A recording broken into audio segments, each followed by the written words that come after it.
Good morning, Steve. I think, frankly, folks that I'm speaking here on the ground, certainly no one coming on camera and saying this, I think, and that really does speak to the fact that the financial services sector in particular in this country has really been put on notice by the government, essentially the government watching for anything that could further destabilize what's happening in the markets. But I think it's interesting to note, as you mentioned, over the last 24 hours, a lot of speculation about what this actually means, because, of course, President Erdogan taking further powers, taking stronger powers in this country over the last year or so. He's put his son-in-law in charge of the financial services. He's basically put him in charge of the finance ministry and the economy, really. A lot of questions about whether or not this chairmanship, which also extends to his son-in-law, what that actually means for the country going forward. Some $200 billion in assets.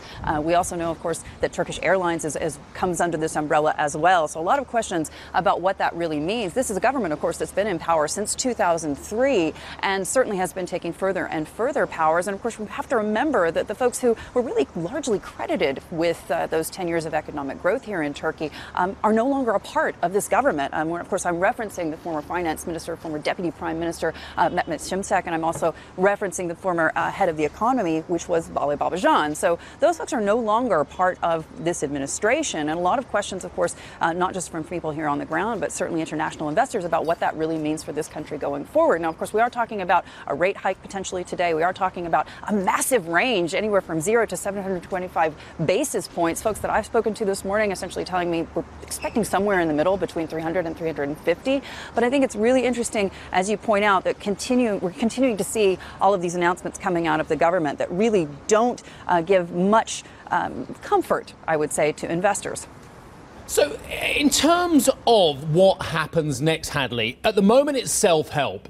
But of course, the word or the acronym IMF has been mentioned in relation to Turkey and in relation to Argentina as well. And whilst Mr. Macri is like, yes, we will be obedient so that we can get that IMF money as well, I don't think President Erdogan wants to work with the IMF as well. So he's got his own prescription for getting out of this crisis.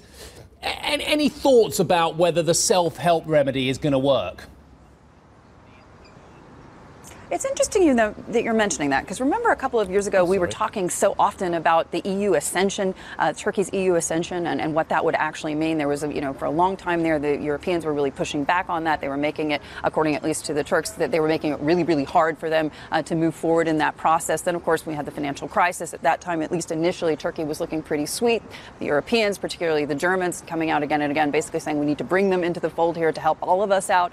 But I think it's interesting that, we're still at a position where Turkey, and certainly the leadership here, Mr. Erdogan, continues to be at odds with his European counterparts. He does what he does when it works for him, and when it doesn't, he's content to remain aloof and remain alone. And certainly we've seen that in regards to the geopolitics here. Remember that no enemies foreign policy, all friends foreign policy that we heard espoused by the government several years ago. That didn't really work out so well. I mean, we've seen him have issues now, of course, with U.S. President Donald Trump. We have issues within NATO with Turkey, and of course we've seen over the last several days in particular when President Erdogan tried to work with his Russian and Iranian counterparts to find some sort of end to the situation in Syria. So certainly in terms of going it alone, this isn't something we haven't seen before.